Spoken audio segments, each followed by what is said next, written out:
What is government?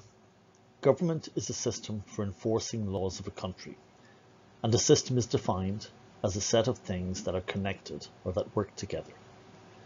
People must coexist in society, and to maintain order we have rules called laws. Politics is activities concerned with making and implementing these laws. Society is constantly changing, so new laws have to be written and enforced.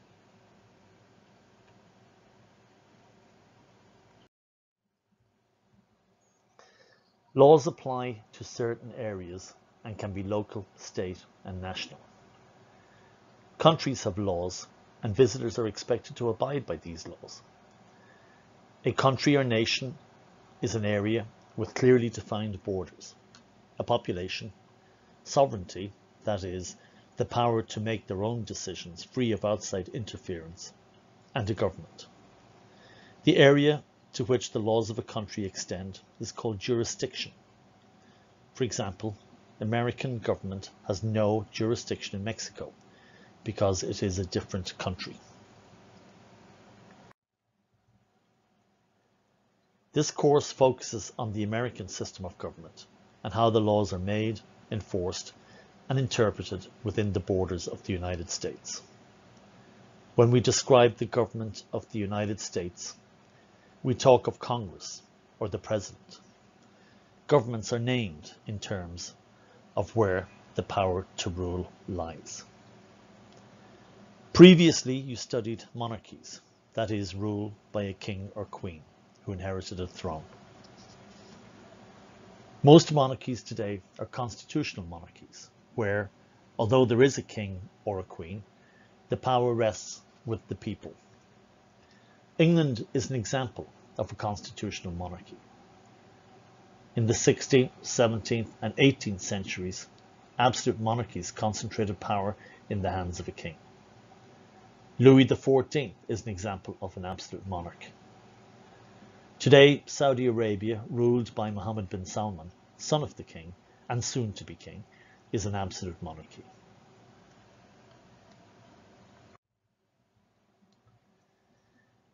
A term we hear nowadays or read about constantly is the 1%, or the very wealthy, whose money and power give them tremendous influence in society. Today, many political commentators believe that the United States is ruled by a political oligarchy, and the elected government merely serves their interests. Other examples of oligarchies are the Politburo in the old Soviet Union and the Chinese Communist Party in modern China. Although elected by the people, the Chinese Communist Party are basically unopposed in elections. It was for this reason, limiting political candidates to a few pro-government choices, that led to the current unrest in Hong Kong.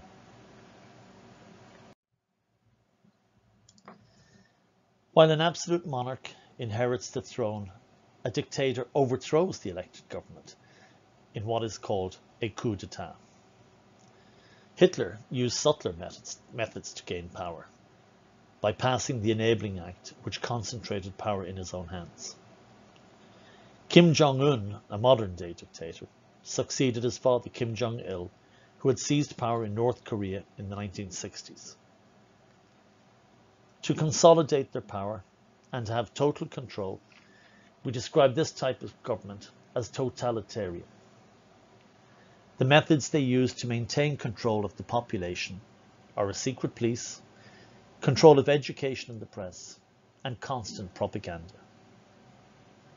Today, people question if the United States is descending into totalitarianism, where the government have total control over people's lives, and the mainstream media serves as a propaganda tool for the powers that be.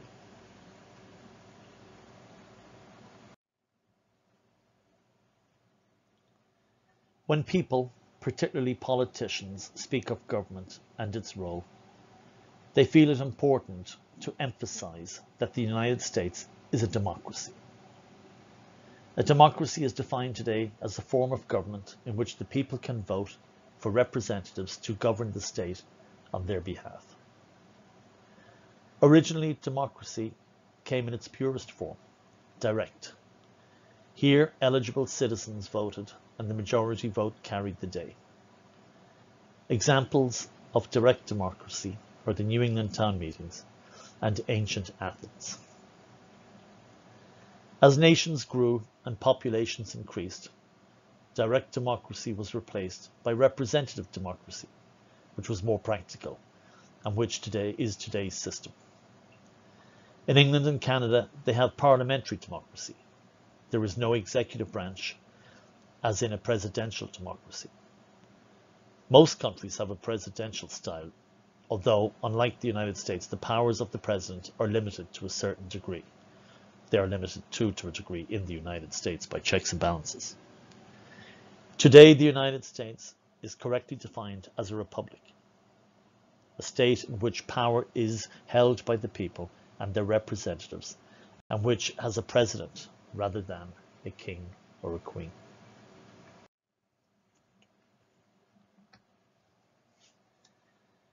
The government of laws of the United States are based on those of what we call Western civilization.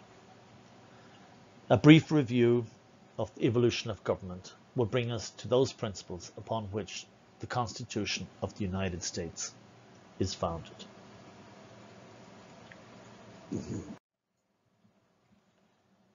At the dawn of time, men were hunter-gatherers.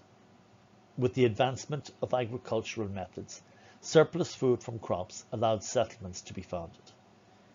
These became what we call river valley civilizations, and we date the first laws to them. City-states and empires followed, with Athenian democracy's impact to be seen in the direct democracy of the New England town meetings. Rome was a republic before it was ruled by emperors. With the fall of Rome, Western civilization entered what is known as the Dark Ages, a generally lawless time when only the strongest group survived to live a relatively free existence. To seek protection, the people looked to the local lords and to protect them, and their service in exchange for protection became known as feudalism. These protecting lords would evolve into kings or monarchs.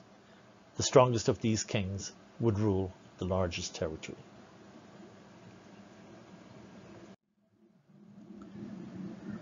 The monarchical system of government diverged into two branches. One where the king consolidated his power, absolute monarchy, and one where the power of the king was limited, a constitutional monarchy. The constitutional monarchy evolved in England when the lesser lords had King John sign the Magna Carta in 1215 that limited the monarch's power. These lords who impelled John to sign the Magna Carta became Parliament. So two centres of power evolved in English government, the King and Parliament.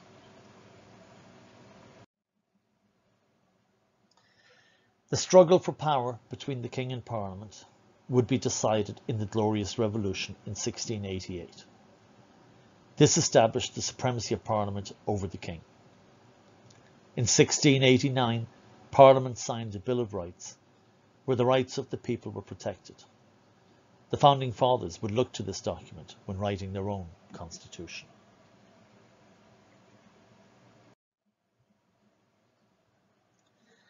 The English Civil War between the forces of the King and Parliament was a bloody affair and had an impact on the English intellectuals of the day.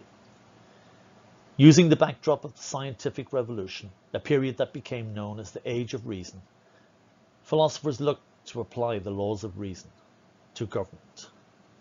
This movement was called the Enlightenment.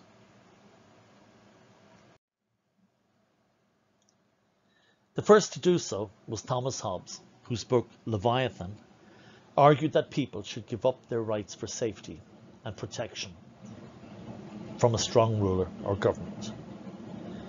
The government would protect the people while passing laws that would allow people to enjoy a peaceful and productive life.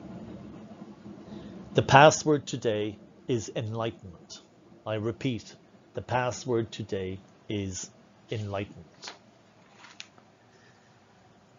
John Locke agreed with this early social contract between the people and government. However, Locke argued that there were certain rights that could not be given up by the people. Rights that people were born with, or natural rights. These were life, liberty, and the pursuit of happiness. Jean-Jacques Rousseau reinforced the idea of a social contract, starting his book with the line, "Men are born free, yet everywhere are in chains." For Rousseau, the sovereignty of the people was the ultimate power, and that governments had to recognize this by passing just and fair laws that the people had a duty to obey. Baron de Montesquieu, in The Spirit of the Laws, focused on the form of government and how power should be divided. Aware of the fact that power corrupts and that absolute power corrupts absolutely, Montesquieu's principle of the division of powers would be adopted by the framers of the Constitution.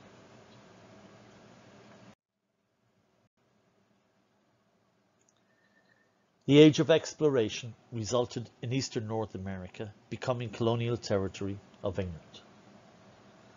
By the 1750s, there were 13 colonies controlled by the English, either royal, proprietary, or charter. The colonial governments set up were based on the system of government in England. A king and parliament with its two houses, the House of Lords and the House of Commons. In the colonies, the governor represented the king, and the legislative branch had an upper house appointed by the governor and a lower house elected by the people. This system existed throughout the 13 colonies.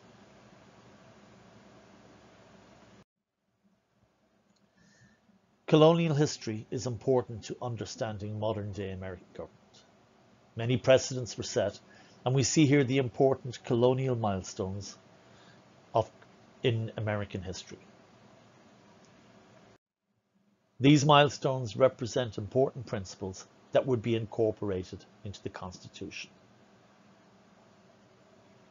Mayflower Compact, Fundamental Orders of Connecticut, government by the consent of the governed.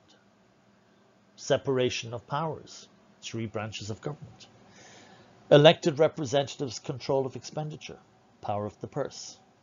Representative government, Virginia House of Burgesses. Religious freedom, the Toleration Act, and Rhode Island's principle of separation of church and state. And an independent judiciary, where judges were appointed for life, so they could not be influenced with threat of dismissal by the king or other ruling entities. Please answer the following questions and put the answers in the corresponding place on Google Classroom. I will give 30 seconds per question.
Thank you. This concludes today's lecture. Have a nice day.